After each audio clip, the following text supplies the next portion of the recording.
નમસ્કાર દર્શક મિત્રો, આપ જોઈ રહ્યા છો હળવદ ક્રાંતિ ન્યૂઝ. હળવદ ક્રાંતિ ન્યૂઝમાં આપનું હાર્દિક સ્વાગત છે. વાત કરવી છે શ્રાવણ વદ. મિત્રો, વાત કરવી છે શ્રાવણ વદ સાતમની સાંજે અચાનક વરસાદ આવી જતા ઘણા બધા ગામોની અંદર ઉપરછલા વરસાદ થઈ ગયા છે. જે વરસાદની વાત કરવા જઈએ તો હળવદ તાલુકાના ઢવાણા ગામની અંદર 15 થી 20 જણા, આંકની ખાસ ખબર નથી પણ 15 થી 20 જણા લોકો ટ્રેક્ટરમાં ફસાયા હતા અને ટ્રેક્ટર અચાનક પલટી મારી જતા આજે જે કહેવાય કે એમની નદીની અંદર ગરકાવ થઈ ગયા હતા અને ગરકાવ થયા પછી 5-6 વ્યક્તિને ગોતવામાં આવ્યા છે. પણ વાત કરવી છે આપણે અહીંયાના સ્થાનિક છે વ્યક્તિની, સ્થાનિક શું કહી રહ્યા છે. શું નામ તમારું? શું છે હકીકતની કહાની? જોરથી બોલો. રાત્રે 9 વાગ્યે બહાર ભૂત રહેતા હતા. એ લોકો અમારા બધા બારોટ છે, એમને ગાડી લેવા ગઈ એટલે અહીંયા અમારે ઘરવાડ છે, ટ્રેક્ટર લઈને અહીંયા મૂકવા આવ્યો શામા માટે. એમાં વચમાં નદીના પ્રવાહમાં ટ્રેક્ટર તણાઈ ગયું. માણસો એમની રીતે જ નવાઈ ગયા છે. કોઈ પણની મદદ આવી નથી ત્યારે અમને અત્યારે મદદગારીમાં કોઈ પણ માણસ નીકળ્યો નથી. સાહેબ 14 કલાક થઈ, અત્યારે હેલિકોપ્ટરની જરૂર પડે શોધવા માટે. હેલિકોપ્ટરમાં આવ્યું નથી. 15 કલાક થઈ ગઈ છે. શું તમારી કહાની છે હકીકત ગામ લોકોની? ગામ લોકોને તો જો કે કર્મચારી બધા આવી ગયા, મોટા મોટા અધિકારીઓ. હવે હેલિકોપ્ટર આવે તો શોધખોળ ચાલુ થાય કેમ કે આ પ્રવાહ બહુ દૂર 7-8 કિલોમીટર ગયો હોય.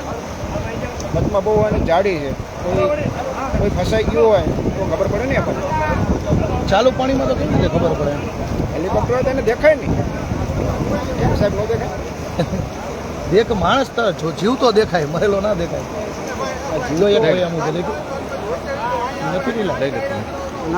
મિત્રો, તમે જે જોઈ રહ્યા છો હળવદ ક્રાંતિ ન્યૂઝના દ્રશ્યો છે. વાત કરવી છે અહીંની જે લોકલ પેનલની જે સામે દેખાઈ રહ્યો છે, હકીકત વ્યક્તિ કોણ છે તો ત્યાંના સ્થાનિક લોકોને ખબર પડે. ક્યાંય વ્યક્તિ જીવિત છે કે મૃત્યુ છે એ ખબર નથી. પણ આ દ્રશ્યો મિત્રો હળવદ તાલુકાના ઢવાણા ગામના છે અને ઢવાણા ગામે આ જે પાણીનો પ્રવાહ છે અતિશય આવી જતા જે ટ્રેક્ટર પલટી મારી ગયું છે. ટ્રેક્ટરના દ્રશ્યો તમે જોઈ રહ્યો મિત્રો, એ લારી અને ટ્રેક્ટર બંને પણ તમારી સાથે છે. જે દ્રશ્યો બતાવું મિત્રો, ખાસ કરીને આ પ્રવાહનો જે વધુ પ્રવાહ છે, પ્રવાહનું જે કામગીરી જે છે એ પણ આ બાજુ તમે જે જોઈ રહ્યા છો એને કાઢવા માટે ક્રેન પણ આવી રહી છે. પોલીસ કર્મચારી મોરબી જિલ્લામાંથી આવી અને પોતાની કામગીરી કરી રહ્યા છે.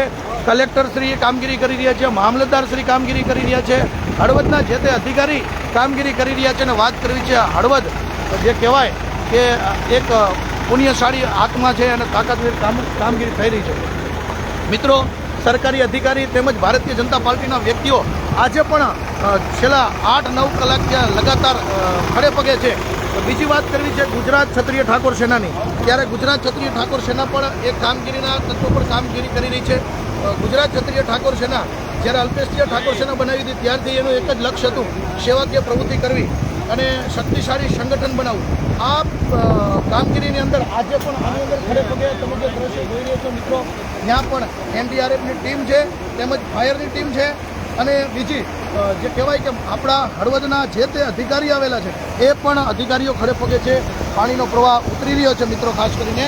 અને જે તમે દ્રશ્યો જુઓ છો એ દ્રશ્યો તમે નીચે તમે પાણીના પ્રવાહીના દ્રશ્યો છે.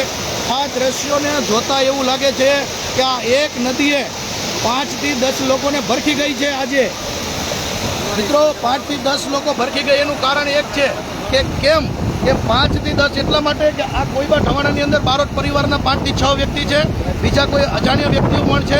અને આ પાણી સીધું જાય છે હળવદ તાલુકાના બુટવડા ગામે. મિત્રો, બુટવડા ગામની અંદર પણ એક માલધારી પોતાને દૂધ દોવા માટે સામાકાંઠે જતો હોય અને ફરી પાછો રિટર્ન આવતો હતો. એ સમય એટલે કે અડધી કલાકના ગાળાની અંદર પાણીમાં તણાઈ ગયો હતો અને એનો પણ મૃતદેહ હજી સુધી મળ્યો નથી. વાત કરવી છે ત્યાંથી દૂર થોડું આ જ નદીની પ્રવાહનો પાણીની વાત છે.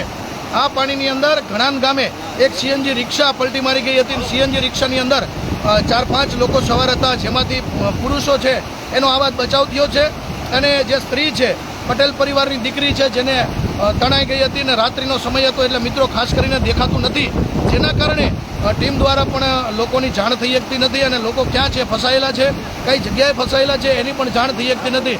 હવે દિવસની જે કામગીરી થઈ રહી છે, દિવસની કામગીરી ઉપર સરકારી અધિકારી દરેક સરકારી અધિકારી તાલુકા લેવલે, જિલ્લા લેવલે કે જે કંઈ ગ્રામ્ય લેવલે છે, બધા અધિકારીઓ ખડે પગે છે.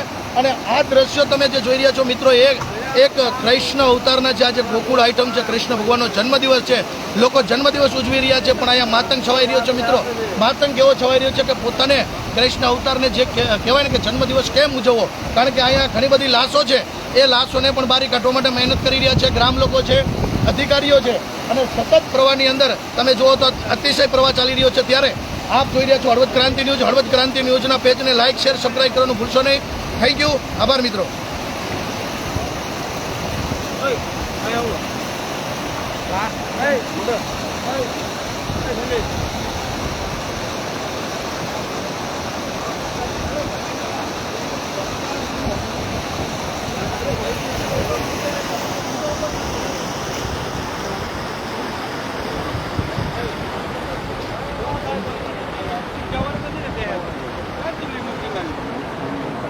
આવો ત્યાં પાછી લાવ ફટાફટ.